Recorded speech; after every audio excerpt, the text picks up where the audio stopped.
Okay. I'm going to do a little deep tissue here with my elbow. That's tender. So he's still got a lot of spasms up there. Look at me up here.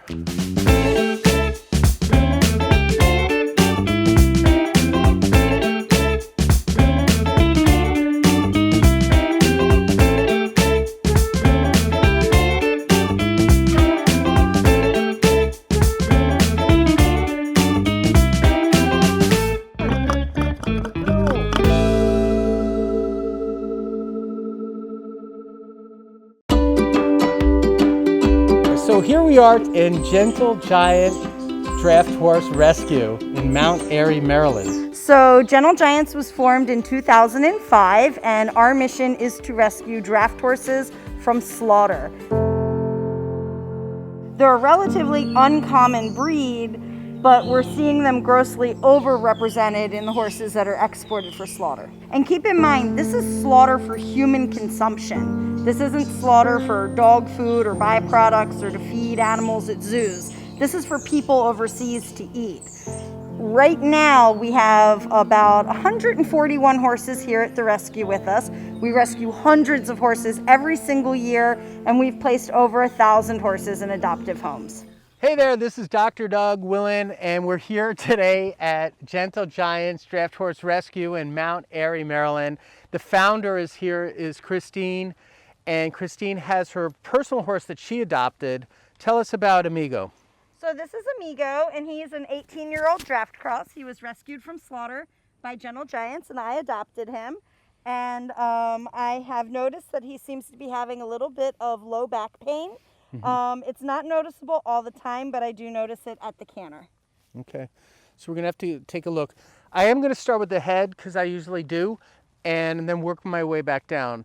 It's legitimate to start at the rear end and work your way back up. I just prefer starting at the head. So I will get to the low back where we might find some of those problems, but we'll just get there in a minute. And interestingly is when you work on the pole or the upper cervicals of a horse, you're also helping the rear end.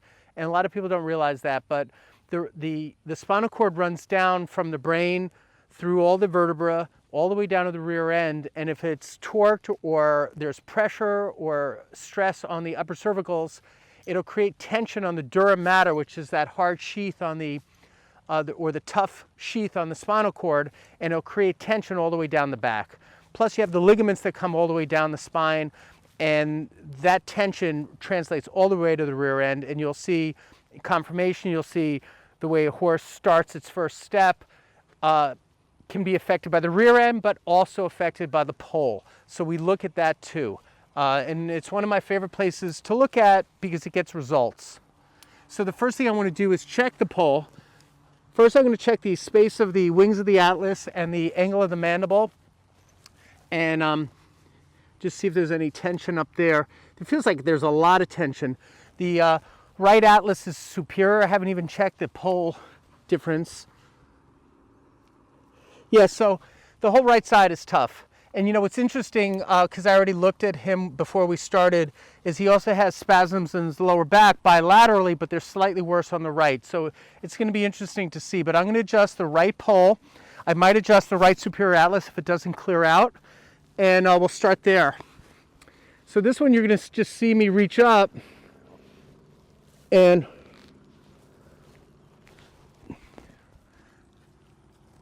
okay, that was good. I got it. But he still has a superior atlas on the right, so I'm going to create a little more space there. So I'm going to get on the atlas, the wing of the atlas, and push it back into it. There we go. Thanks. Now I recheck. Look, he's chewing. That's a good thing. So a horse will often chew, lick, sigh a little bit if you get a good one. That helps release stress. So now I feel the spacing between the angle of the mandible and the wing of the atlas is nice and open on both sides. And if I check up at the pole, it's nice and relaxed. Okay. So now we're going to check the cervicals down towards the shoulders. Then we're going to check the withers, the mid-back, the lower back, the rear end. And I'm checking down the cervicals. looking for which one does not belong. Think of Jenga. You know, Jenga, the blocks. If I feel a block going out left or right, I want to get it back center. That's a very simple description, but I think it's very visual and helps you think about what I'm thinking about. So this side here, and come feel this, Christine. So if we run down right here, it gets all knotted right about there. Mm-hmm. Do you feel how tight that is? And there's a misalignment underneath it. So come down a couple more times. I find it's right about there is where it gets tight. Mm-hmm. Right in this spot. So I'm going to adjust that. I'm going to bring them laterally to the side. Laterally, laterally, laterally. All right. Let's just integrate that. Okay.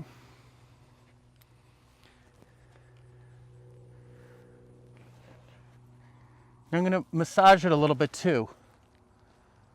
I love to incorporate massage when I'm working with dogs and horses, really humans, anybody I'm working with, because I find that the soft tissue tension is part of the whole thing. So right now I'm just holding this spot, this trigger point. I'm digging my thumb in. I have really strong thumbs from doing this for 20 years. And I'm just holding the spot, digging into the trigger point, waiting for it to release. There it goes, it just let go. Christine, feel this again. See if it's starting to feel different now. Oh, yeah. Yes, it's softer, right? Mm-hmm. It's not a big lumpy spot. There's still low left, I'm not gonna lie to you, but I think it's reduced, 50, 60%, which is nice. Yeah, it's not as tight. And think about it, if you had a muscle knot, it's not going to disappear in 10 seconds, but we want to see that it's not gripping, it's not like a fist, it's starting to soften up.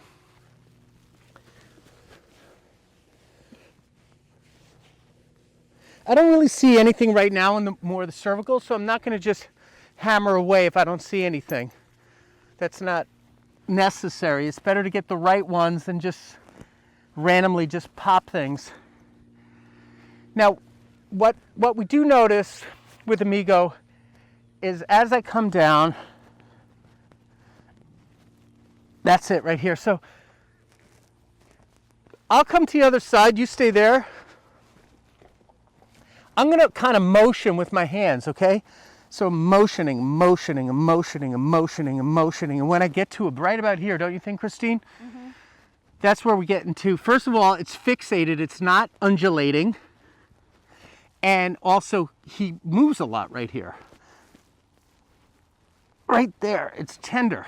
Now I come down off of the spine, and this is a knot and a half right here. And he does have it on both sides. Feel this one, Christine. Is that one of the ones you notice? Mm-hmm. Like right in there? Yeah, and it makes him walk away. He doesn't like that spot. So, where is that?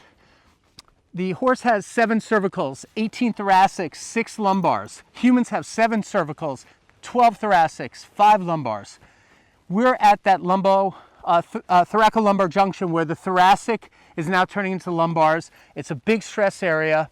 If horses are ridden, the saddle is, the back of the saddle is hitting right about there too. So it's a common spot on horses, and we're gonna adjust that. It's gonna be really nice for him today to have that adjustment. He's still pretty tall. I know he's a cross draft, but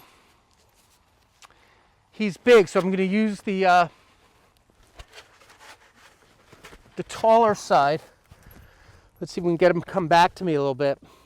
I'll chase him. We might have to do this once or twice. Okay. Tell me when, Christine. You think it's good now? Yeah. Okay.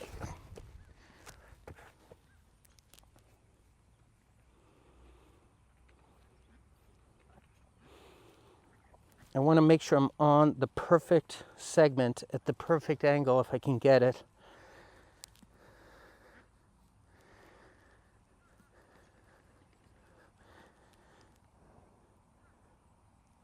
Okay, I like it right there.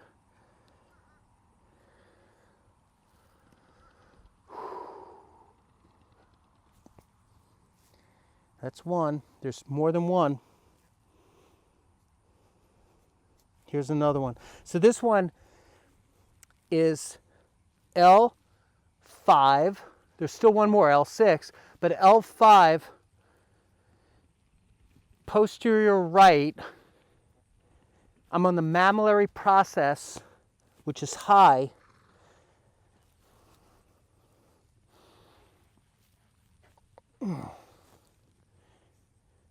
That one is locked. I'm going to come down and get 6 also because the whole thing went together. L5 and L6 coupled and rotated. Ooh, do you hear a click? Mm-hmm. It just clicked by me leaning on it. I didn't even have to thrust. It just went cook.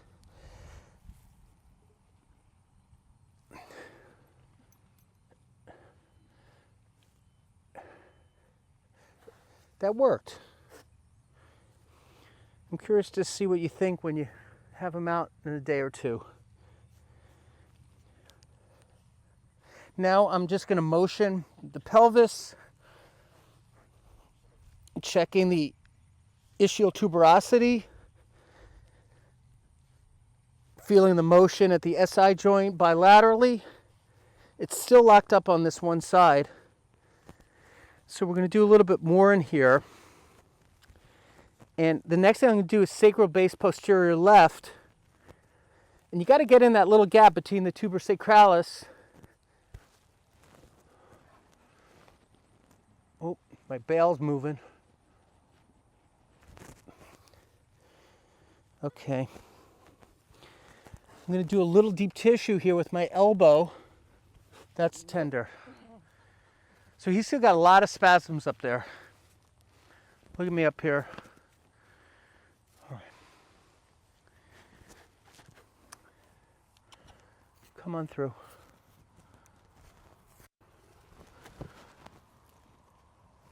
Too far away.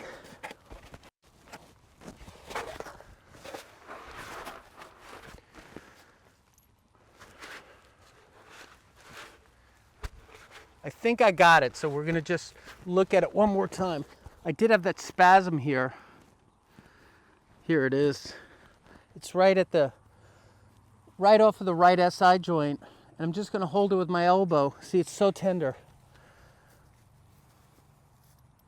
I already adjusted it. So that's one spot I already got. But there's a wicked spasm right on top. And I'm just going to stand here for a minute. And I just want to go one more time. Is that okay if I looked at it one more time? I can move my bail. Don't worry, I'll move. Okay, one more time. Let me just look at this. I won't use my elbow. That's what's happening. It's too much. Okay, better. Just my fingertips. There's the bad spot. Do you feel that, Amigo? Yeah. Okay. Right there. Look at his little head. He's feeling that one. Yeah, makes him uncomfortable. You know what? There might be an AS ilium on that side. I think if I do that, then I can go back and that won't be so tender. So I'm missing something. So it's going to be on the right side of AS ilium.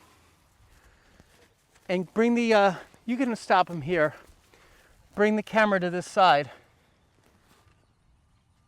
It's the right side. I'm sorry, come over to this side. I think this will, then when we recheck that spasm, he shouldn't run away from us. See, so if I get this back in alignment, it won't be so sensitive there. And I'm waiting till he takes me, he'll lean in and tell me when. Got it. Now I'm going to run back over.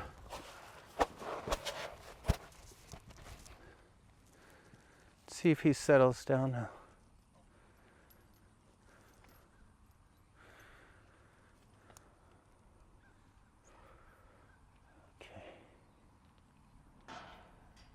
Okay, it's starting to soften. Good.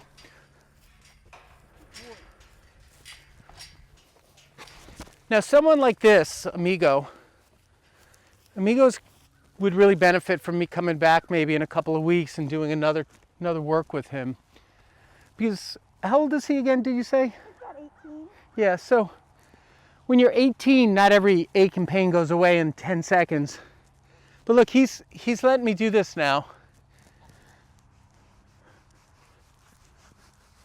Yeah, I think he's quieting down now.